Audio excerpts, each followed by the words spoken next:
प्रसार भारती अभिलेखागार की प्रस्तुति सदाबहार सुनहरे दौर का अनमोल खजाना।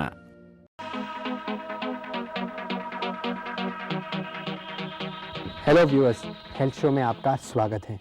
हम ये आशा करते हैं कि इस सीरीज़ में अब तक हमने जो इन्फॉर्मेशन आप तक पहुंचाई उससे आपको फ़ायदा हुआ होगा। आज हम जिस बीमारी की चर्चा करेंगे उसका नाम लेते ही सब डर जाते हैं। इस बीमारी का नाम है कैंसर। डरने वाली बात तो समझ में आती है, लेकिन ये समझ में नहीं आता कि कैंसर के नतीजों को जानते हुए भी लोग उन बातों से दूर क्यों नहीं रहते जिनसे दूर रहने से कैंसर से बच सकते हैं। ऐसी ही कुछ बातों की चर्चा करेंगे आज हम इस प्रोग्राम में। लेकिन सिर्फ चर्चा करने से, सिर्फ बात करने से, सिर्फ समझने से काम नहीं चलेगा। कैंसर से बचाव के लिए ज़रूरी है कि इन सब बातों पर अमल किया जाए और अपने जीवन में ये बदलाव लाए जाए। क्या आप ये जानते हैं कि कैंसर एक विशियस साइकिल है? शरीर के नॉर्मल सेल्स अचानक कैंसर सेल्स में बदल जाते हैं, मगर इससे पहले कि आगे बढ़ें आपको बताते चलें कि शरीर के नॉर्मल सेल्स शरीर में अपने वो सारे नॉर्मल फंक्शन करते रहते हैं जिनके लिए उन्हें बनाया गया है। ऐसा कोड होता है जो सेल के कामकाज पर कंट्रोल रखता है। ये उन्हें बताता है कि वो कितने समय तक काम कर सकते हैं, अपने जैसे कितने सेल्स बना सकते हैं। मगर कभी-कभी किसी वायरस या एनवायरमेंटल इरिटेंट या फिर किसी अननोन एजेंट के कारण सेल का मल्टीप्लिकेशन बिना किसी कंट्रोल के होने लगता है। ये अनचाहे सेल्स शरीर में दूसरे स्थानों पर जाकर फैलने लगते हैं और आवश्यकता से बहुत ज्यादा बढ़ते जाते हैं।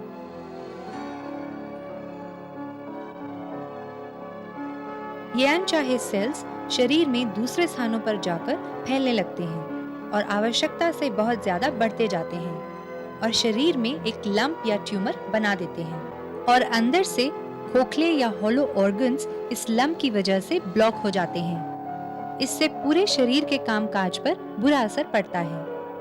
रगों के रास्ते इस ट्यूमर से एब्नॉर्मल सेल निकलकर शरीर के दूसरे दूर दूर के अंगों में पहुंच जाते हैं और वहां अपनी मल्टीप्लिकेशन शुरू कर देते हैं। इस पूरे प्रोसेस को मेटास्टेसिस कहते हैं और ये एब्नॉर्मल सेल्स ही कैंसर सेल्स कहलाते हैं। कैंसर बिना किसी दिखाई देने वाले संकेत और सिम्टम्स के डेवलप हो सकता है। कई बार इसका पता चलने तक इतना समय बीत चुका होता है कि उसका कोई संकेत या सिम्टम अगर सामने आ भी जाए तो भी उस समय तक वो इलाज के काबिल नहीं रह पाता। लेकिन कैंसर के मरीज़ों के डिटेल स्टडी के बाद ऐसे 11 रूल सामने आए हैं जिनसे कैंसर में पता चलने में मदद मिलती है। छाती में कोई लंप या सख्त एरिया, तिल या मस्से में कोई चेंज, हाजमे की लगातार खराबी, खांसी जो ठीक न हो, माहवारी के दौरान ज्यादा खून जाना या बिना माहवारी के खून जाना, शरीर के किसी भी सुराख से खून जाना, कोई सूजन या घाव जो ठीक न हो, बिना किसी कारण वजन कम होना, जायके में बदलाव, लंप या ट्यूमर का साइज बढ़ जाना, बुखार जिसकी कोई खास वजह समझ में न आए। कैंसर की खतरनाक बीमारी के इलाज के साधन बहुत कम हैं। आइए देखें कि इसके इलाज के कौन-कौन से साधन आजकल उपलब्ध हैं। सबसे इफेक्टिव तरीका सर्जरी है, परंतु अगर कैंसर केवल किसी एक अंग में हो और उसने अपने को आसपास अच्छी तरह चिपका न लिया हो या अपनी जड़ें न फैलाई हों, आमतौर पर सर्जरी के बाद इलाज को और ज्यादा असरदार बनाने के लिए कीमोथेरेपी और रेडियोथेरेपी भी की जाती है। कीमोथेरेपी में कैंसर सेल को मारने के लिए तेज दवाएं दी जाती हैं। इलाज के इस तरीके के लिए जरूरी है कि मरीज में इतनी तेज दवाओं को सहन करने की ताकत पैदा की जाए, क्योंकि यह दवाएं बाकी शरीर पर भी असर करती हैं।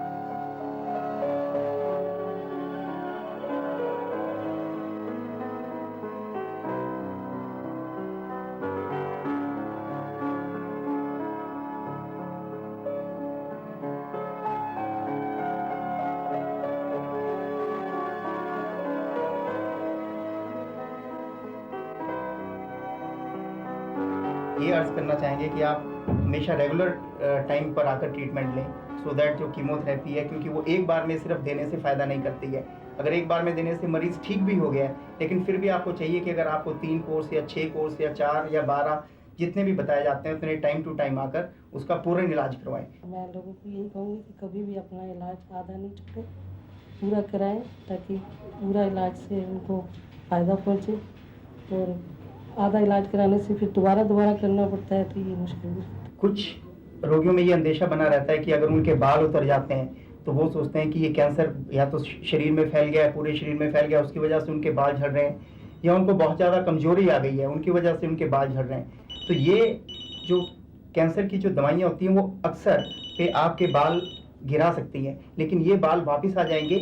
और ये क्योंकि जो कैंसर सेल हैं जब वो एक से 2 से 4, 4 से 6 होते हैं, वैसे ही जब वो उस दवाई उसको मारती है तो साथ में जो आपके बाल को बनाने वाले सेल हैं वो उनको भी मार देती है। तो जब आपका इलाज होकर वो रोग पूरा ठीक हो जाता है तो उसके बाद बाल खुद ब खुद वापस आ जाते हैं। तो इसके लिए उसको ये आप कमजोरी ना समझिए, या ये गलत फहमी में मत रहिए कि आपका कैंसर सिर को फैल गया है या आपके बाल कभी वापस नहीं आएंगे। तो इनमें एक बार मरीज ठीक हो जाता है, आपके बाल वापस आ जाते हैं। हो सकता है बाल थोड़े से भूरे रंग के या थोड़े से पतले आए। पहली थेरेपी में थोड़ा सा फील हुआ, लेकिन उसके बाद कोई डर नहीं लगा, ठीक लगा। ये दवाइयाँ देने से आपको कोई और साइड इफेक्ट हुआ मिसेस भाटिया? हाँ, कभी लूज मोशंस हो जाते हैं, उससे डॉक्टर साहब दवाई कोर्स करवा देते हैं। और इसमें परहेज वगैरह थोड़ा सा बताया हुआ है, थोड़ी सी डॉक्टर साहब ने समझाया था। और खुद भी विल पावर है कि अपने को स्ट्रॉन्ग रखेंगे तो कोई फील नहीं होगा। क्या आपके कैंसर सर्जरी के बाद और कीमोथेरेपी में आपकी नॉर्मल लाइफ में कोई इफेक्ट आया?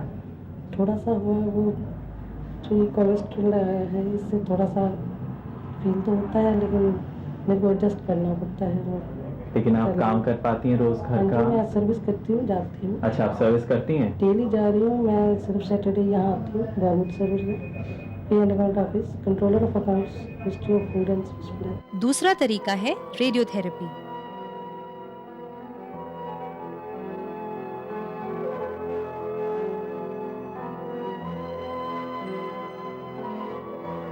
इसमें कैंसर वाले भाग पर सीधे रेडियो एक्टिव रेज इस्तेमाल करके कैंसर सेल को जला दिया जाता है।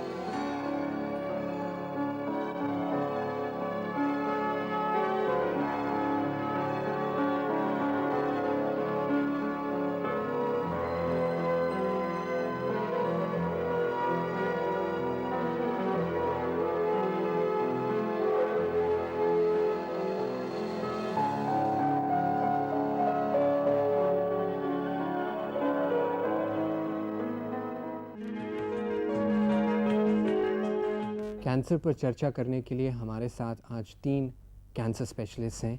Doctor Hukku radiation oncologist, doctor Anandi Jauhari medical oncologist और doctor Sameer Kaul surgical oncologist. आप तीनों का हमारे हेल्थ शो में स्वागत है। सबसे पहले डॉक्टर जौहरी, मैं आपसे ये पूछना चाहूँगा कि भारत में कैंसर कितना कॉमन है और किस प्रकार का कैंसर सबसे ज़्यादा देखने में मिलता है? हर साल भारत में 5 से 8 लाख नए कैंसर मरीज डायग्नोज होते हैं और किसी भी वक्त कुछ 15 लाख के करीब कैंसर पेशेंट्स होते हैं, या तो ट्रीटमेंट पे या डायग्नोसिस पे या ट्रीटमेंट के बाद रिहेबिलिटेटेड पेशेंट्स। तो at any point of time कुछ 15 से 20 लाख कैंसर पेशेंट्स इस कंट्री में हैं। सबसे कॉमनेस्ट कैंसर अमंग वीमेन, जो औरतों में सबसे कॉमनेस्ट है, वो सर्विक्स का कैंसर होता है, ये यूट्रस का लोअर पोर्शन होता है। उसके बाद ब्रेस्ट कैंसर कॉमनेस्ट होता है। आदमियों में सबसे कॉमन कैंसर होता है गर्दन का, मुंह का, जो हेड एंड नेक एरियाज कहलाया जाता है। ये सबसे ज़्यादा तंबाकू के असर से होता है। This is the commonest cancer in main in India. And in तीनों कैंसर को जोड़ने पे अप्रॉक्सीमेटली 50% ऑफ कैंसर्स यही होते हैं इंडिया में। ये बताएं कि आपने कहा औरतों में सबसे ज़्यादा सर्वाइकल कैंसर होता है, इसकी क्या वजह है? इंडिया में क्या सर्वाइकल कैंसर बाकी मुल्कों डेवलप्ड कंट्री से ज़्यादा कॉमन है? बहुत ज़्यादा कॉमन है। ये डेवलपिंग कंट्रीज़ में एज इट इज़ ज़्यादा कॉमन है और इंडिया में बहुत ही ज़्यादा कॉमन।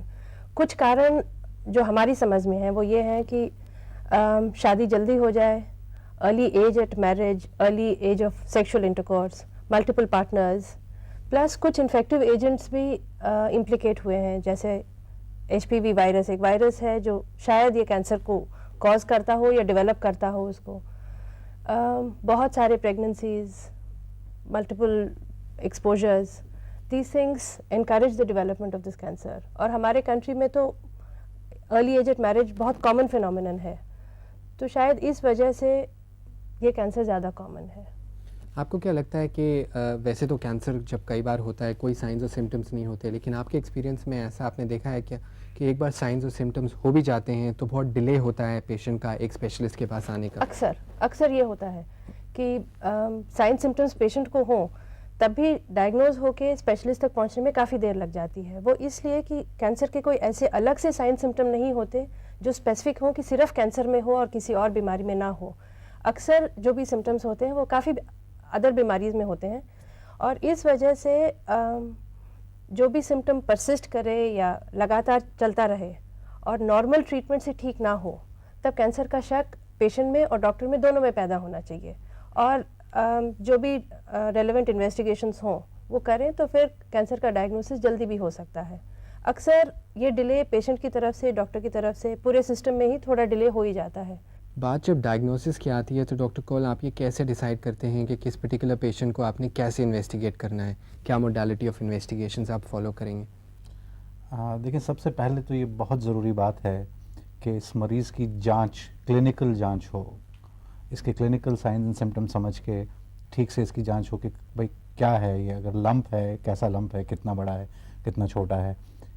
अच्छी हिस्ट्री और अच्छी जांच से 70 या 65% 75% आपको आइडिया हो जाता है डायग्नोसिस का कि भाई ये कैंसर है या नहीं और किस किस्म का, थोड़ा अर्ली है या लेट है। उसके बाद में इसको कंफर्म करना बड़ा ज़रूरी है, पक्का करना कि हाँ ये कैंसर ही है। तो उसमें यूजुअली बायोप्सी की बात आती है। जब तक कि आपको एक टिश्यू सैंपल ना मिले जिसको कि पैथोलॉजिस्ट माइक्रोस्कोप के अंदर ना देखे और कंफर्म करे कि जो ये चीज़ आप देख रहे हैं ये कैंसर है, बायोप्सी का सबसे कॉमनेस्ट तरीका, सबसे आसान तरीका आजकल की टाइम में फाइन नीडल एस्पिरेशन साइटोलॉजी है। इसका मतलब पतली से पतली नीडल इस जगह पे निकाल के, उधर से कुछ सेल्स निकाल के नीडल से एक स्लाइड पे, सिंपल ग्लास स्लाइड पे डाल के स्टेन करके, ये ज़रूरी हो जाता है कि आधे 1 घंटे में हमको ये जवाब मिल जाता है आजकल के टाइम में, अगर अच्छी सर्विस हो, कि ये कैंसर है या नहीं। उसके बाद ये बहुत ज़रूरी तय करना है कि ये कैंसर कितना बड़ा है, कितना फैला हुआ है और कहाँ कहाँ बॉडी में फैल गया है। उसमें जो है आजकल की इन्वेस्टिगेशंस जो कॉमनली यूज़ होती हैं, पहले तो हम लोग एक्सरे और अल्ट्रासाउंड वगैरह ये सब चीज़ों पे करते। अल्ट्रासाउंड तो खैर आज भी यूज़ होता है, एक्सरे भी यूज़ होता है, लेकिन आजकल ज़्यादा स्पेसिफिक इन्वेस्टिगेशंस जो हैं, कैट स्कैन है या MRI स्कैन जिसको हम बोलते हैं, नॉन इन्वेजिव इन्वेस्टिगेशंस है, मतलब इसमें कोई तकलीफ़ नहीं होती, मरीज़ को फ़ोटो उठाए जाते हैं और जिससे ये पूरा अंदर की बात पूरी पता लग जाती है। और बोन स्कैन है, न्यूक्लियर मेडिसिन का एक स्कैन है जिसको बोलते हैं बोन स्कैन, जिससे ये पता लगता है कि हड्डियों में फैलाव है या नहीं। कैट स्कैन किया जाता है, लाइक मैंने कहा MRI। और सबसे एक इम्पॉर्टेंट चीज़ जो पिछले कुछ सालों में उभर के आई है कि हर कैंसर के कुछ ऐसी चीज़ें खून में आ जाती हैं जिनको हम ट्यूमर मार्कर्स कहते हैं। इनकी असेसमेंट आजकल सभी लेबॉरेटरीज़, जो अच्छी लेबॉरेटरीज़ हैं, अच्छे सर्विसेज में, ये कर देती हैं। उससे भी डायग्नोसिस में बड़ी मदद मिलती है। तो उसके बाद ये आप कैसे डिसाइड करते हैं कि उसका ट्रीटमेंट क्या होगा? मेडिकल, रेडिएशन या सर्जरी? बिकॉज ये 3 मोडालिटीज़ कैंसर थेरेपी में यूज़ होती हैं, तो ये कैसे डिसाइड करते हैं? ये भी एक उभरती हुई बात है। इसमें भी कुछ पिछले सालों में बड़ा बदलाव आया है इस सोच में कि क्या किया जाए। पहले क्या होता था कि जिसके पास मरीज़ चला जाए तो वो उसको ट्रीट कर देता था, चाहे वो सर्जन हो या कीमोथेरेपिस्ट हो या बिजली लगाना रेडिएशन थेरेपिस्ट हो, कि हाँ भाई मैं आपको ठीक कर दूंगा और ये सब मेरी ट्रीटमेंट से आप ठीक हो जाओगे। लेकिन कुछ सालों से जो भी स्टडीज़ आई हैं, जब इसकी जांच पड़ताल हुई, ये पता चला कि आजकल सिंगल मोडालिटी जो है, बहुत ही कम कैंसर ऐसे पकड़े जाते हैं जिनका एक मोडालिटी से ट्रीटमेंट हो, कि या सर्जरी से ही सिर्फ सारा ट्रीट हो जाए, या कीमोथेरेपी जो दवाइयां हैं उनसे ठीक हो जाए, या बिजली लगने से ठीक हो जाए। यूजुअली कॉमनली क्या देखा गया है कि हम कैंसर्स इतने अर्ली नहीं पकड़ पाते, पर्टिकुलरली हमारे कंट्री में। जो अर्ली लीजन्स जिनको हम बोलते हैं, T1 T2 हमारी लैंग्वेज में, वो लीजन्स बहुत कम मिलते हैं, वेस्ट में ज़्यादा मिलते हैं। तो इनमें यूजुअली हम एक से ज़्यादा मोडेलिटीज़ यूज़ करते हैं, या तो सर्जरी, कीमोथेरेपी, या कीमोथेरेपी रेडिएशन, या कभी कभी ऐसा होता है, अमूमन ऐसा होता है एक्चुअली, कि तीनों ही मोडेलिटियाँ यूज़ होती हैं, कोई पहले कोई बाद में ना। इसके अब इंटरनेशनल स्टैंडर्डाइजेशन आ गई है, कई कैंसर्स के डिफरेंट ऑर्गन पे डिपेंड करता है कि भाई आप इस स्टेज में अगर आपको कैंसर मिले तो बेस्ट रिजल्ट्स आपको क्या क्या चीज़ें कंबाइन करके मिलेंगी। तो इसके एक इंटरनेशनल स्टैंडर्ड्स हैं, आज सेकंड ओपिनियंस होते हैं, आजकल वेबसाइट्स पे पेशेंट्स को भी मौका मिलता है, नेशनल कैंसर साइट की वेबसाइट पे आप उनको स्टेज बता दीजिए, वो घर जाके वेबसाइट विजिट कर लेते हैं और वो आपको, अगर भाई हमारा ऐसा कैंसर हो तो अमेरिका में इसकी क्या क्या चीज़ यूज़ होगी, तो it is very common now, common knowledge हो गया, स्टैंडर्डाइजेशन हो गई। और सबसे बड़ी बात यह है कि आजकल हम लोगों ने अच्छे हॉस्पिटल्स में जो इन चीज़ों की महारत रखते हैं कैंसर करने की, ट्यूमर बोर्ड्स बना लिए हैं। उसमें यह है कि हर एक लाइक कीमोथेरेपी के जो विशेषज्ञ हैं या रेडिएशन थेरेपी के जो विशेषज्ञ हैं या जो सर्जन हैं, तीनों ही मिलके एक जगह बैठ के हर एक केस को डिस्कस करते हैं। मतलब ये है कि जो मरीज़ है उसको मैक्सिमम बेनिफिट मिले, उसका बहुत अच्छा इलाज हो और कम दाम में और कम प्रॉब्लम से इलाज हो। तो तीनों बैठ के ये डिसाइड करते हैं कि कौन कौन सी मोडेलिटी यूज़ हो।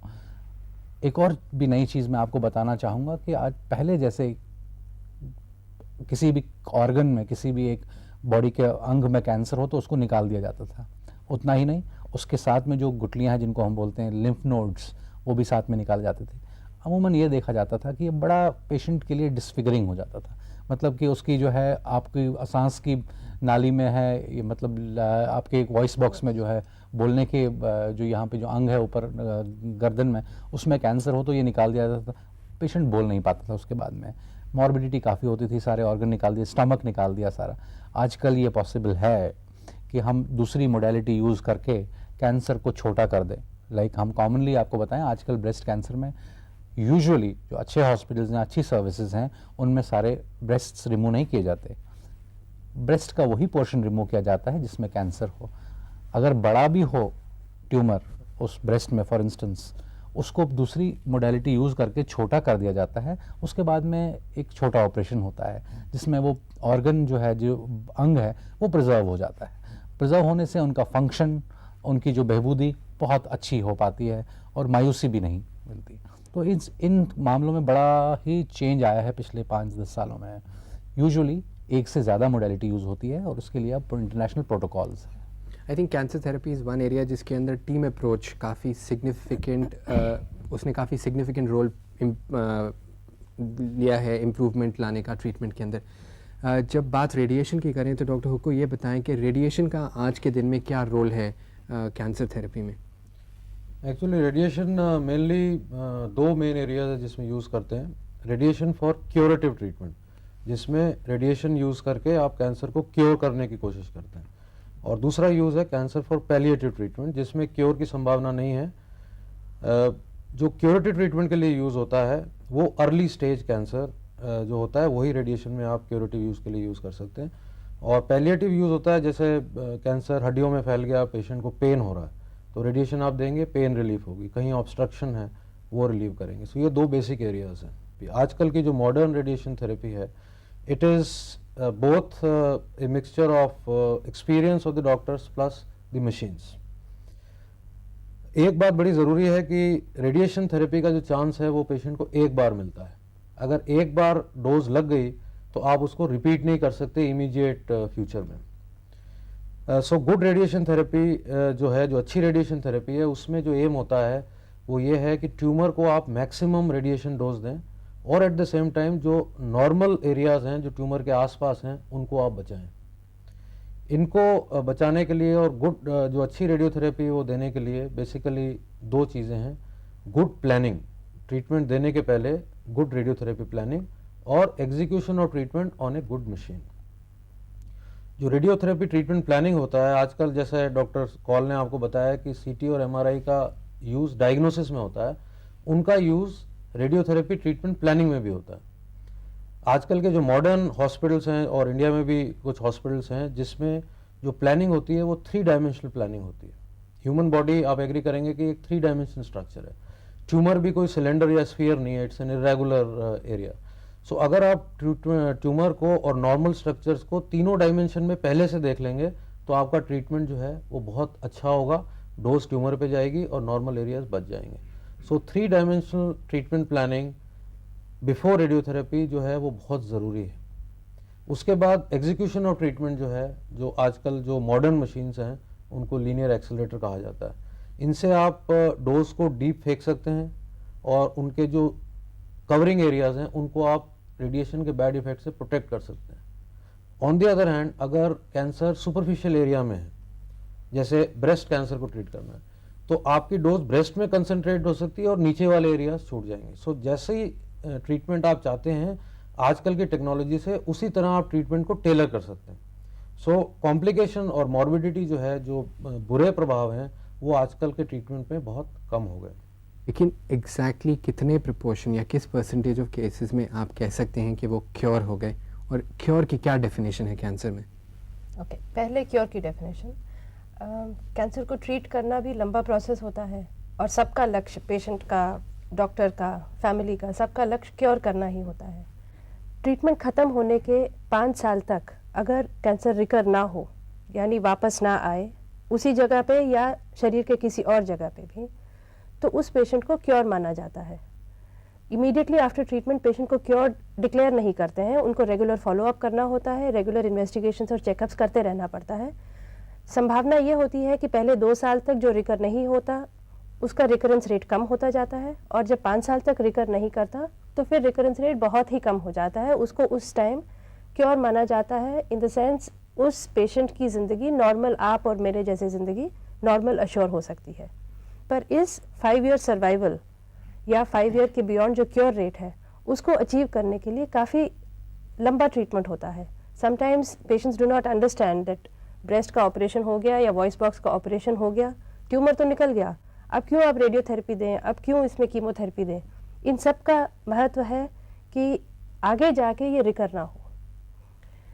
As technology stands today, as medical science stands today, about 50% of cancers can be cured completely, and one can promise a normal lifetime after that. But 50% is a, सुनने में तो लगता है कि ग्लास आधा खाली है, पर देखने में है कि ग्लास तो आधा भरा है।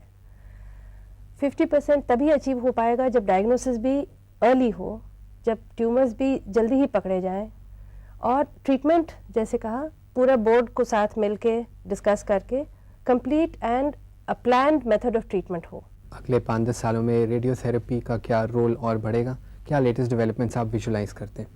अभी जो नई टेक्निक जो रिसेंटली वर्ल्ड में आई है वो कहलाती है कन्फॉर्मेशन रेडियोथेरेपी। कन्फॉर्मेशन रेडियोथेरेपी का मतलब है कि जो रेडिएशन की डोज है उसको आप ट्यूमर के हिसाब से कन्फर्म करते हैं। अगर ट्यूमर एस शेप्ड है तो आपकी डोज भी एस शेप्ड है। ये टेक्निक्स अभी वर्ल्ड में ट्राई हो रही हैं और मेरा ख्याल है कि अगले 2 साल में ही इनके रिजल्ट्स आने शुरू हो जाएंगे, जब हम ट्यूमर को जो रेडिएशन डोज आजकल के ज़माने में 5500 to 6000 रैड्स यूजुअली देते हैं। कुछ सेंटर्स जो अच्छे हैं जहाँ टेक्निक्स अच्छी हैं 7000 रैड्स तक भी जाते हैं, पर एम ये हो रहा है कि इन टेक्निक्स को यूज़ करके यू कैन गो टू 8000 रैड्स और अबव, और वो अगर होगा तो I think results will improve. और ये अगले 2 साल में आई थिंक हिंदुस्तान में भी आप देखेंगे ये नई टेक्निक्स आनी शुरू हो जाएंगी। इम्पॉर्टेंट बात ये है अर्ली डायग्नोसिस, लेकिन परहैप्स उससे ज़्यादा इम्पॉर्टेंट है प्रिवेंशन, बिकॉज हमारे जैसे मुल्क में prevention is definitely better than cure. And cheaper of course. आप तीनों का बहुत बहुत शुक्रिया हमारे हेल्थ शो में आने का। Thank you very much.